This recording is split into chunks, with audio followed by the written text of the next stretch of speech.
pais. Eu tenho um dado aqui, redes sociais são mais viciantes que o álcool e o cigarro. É o que diz uma pesquisa realizada pela Instituição de Saúde Pública do Reino Unido, em parceria com o Movimento de Saúde Jovem. Os resultados mostram que 90% das pessoas entre 14 e 24 anos usam redes sociais mais do que qualquer outro grupo. Gente, isso é sério, hein? O que torna esse grupo ainda mais vulnerável a seus efeitos colaterais. Ao mesmo tempo, as taxas de ansiedade e depressão nessa parcela da população aumentaram 70% nos últimos 25 anos.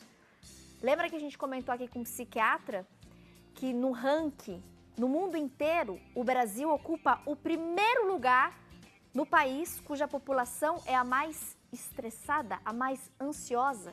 Agora a gente tem essa outra pesquisa do Reino Unido trazendo, gente, né, esse número e aí uma visão geral no mundo.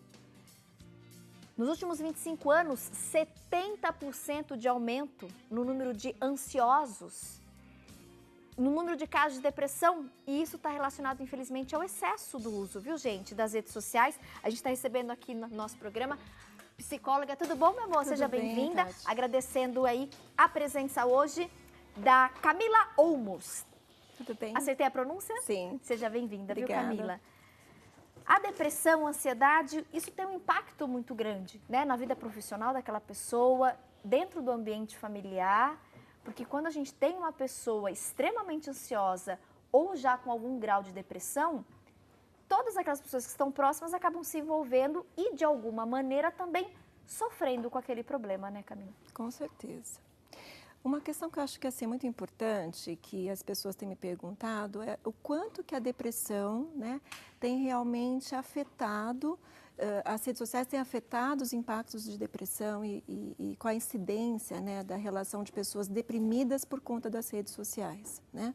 Se isso tem uma relação, se o uso e o abuso da tecnologia tem influenciado na depressão, né? E eu acredito que tenha uma relação, sim.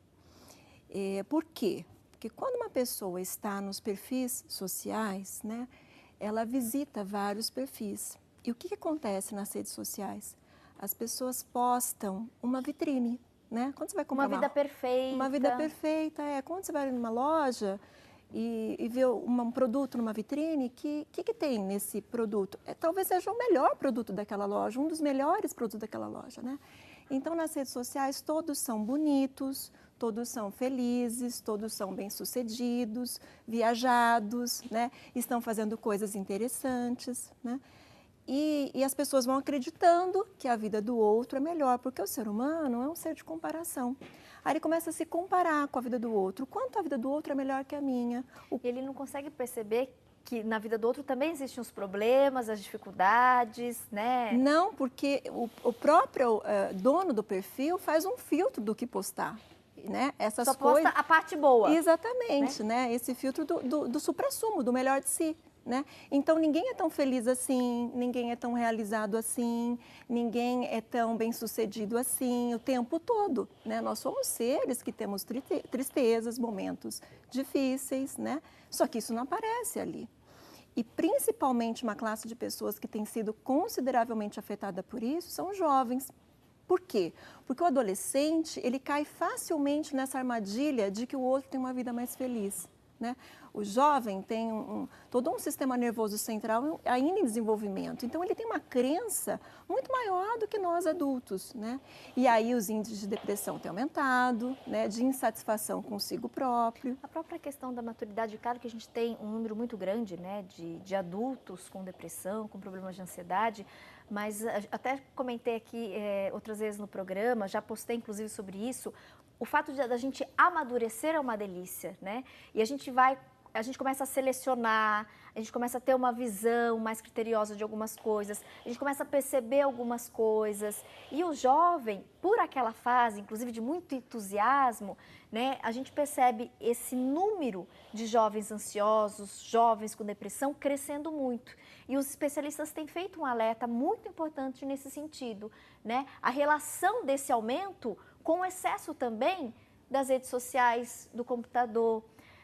a gente vê, infelizmente, com pessoas muito próximas, você também já deve ter visto, Camila, por exemplo, numa refeição, as pessoas, antigamente, elas tinham o hábito de sentar à mesa e naquele momento, por exemplo, do jantar, reunir a família, cada um falava como foi o dia, né? Um no trabalho, um na escola, e a prova que vai ter, o aniversário do amiguinho como foi, mais ou menos assim. Hoje as pessoas sentam na mesa assim, né?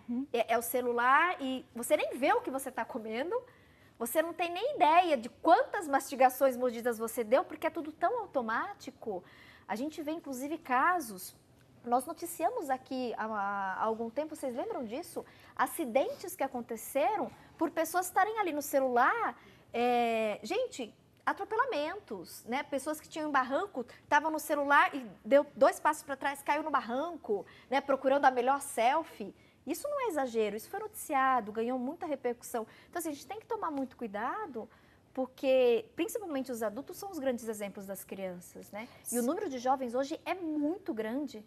Sim. Essa questão é importante a gente falar o seguinte, os pais de hoje, né, nossa geração, né, os pais dos adolescentes, das crianças de hoje, viveram numa geração completamente diferente. Muitas vezes eu ouço assim, dentro do consultório, mas Camila, por que eu tinha mais facilidade, eu enquanto, né, criança tinha mais facilidade em lidar com limites e meu filho tem tanta dificuldade?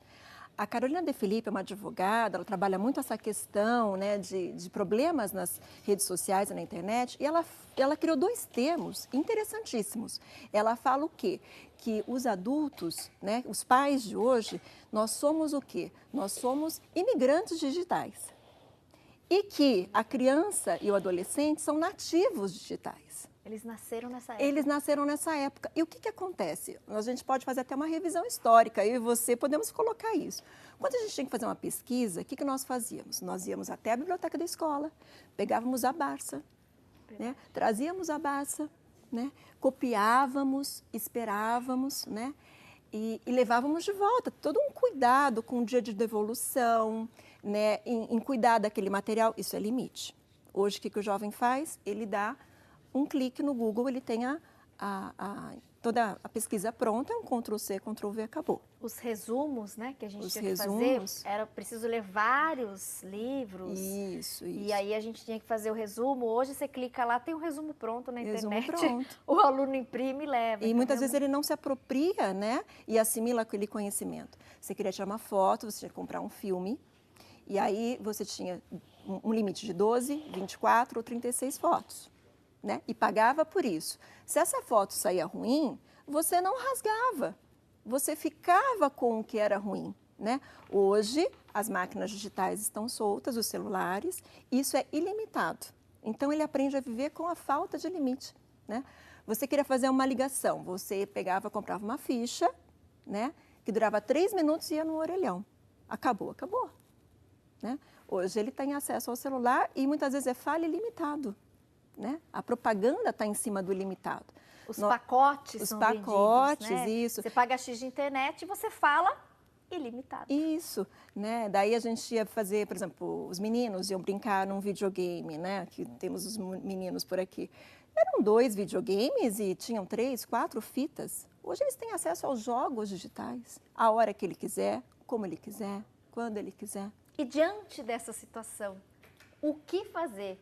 Como fazer? Como lidar com isso? Daqui a pouco a gente vai continuar. Inclusive falar mais, gente, sobre essa relação da depressão com as redes sociais.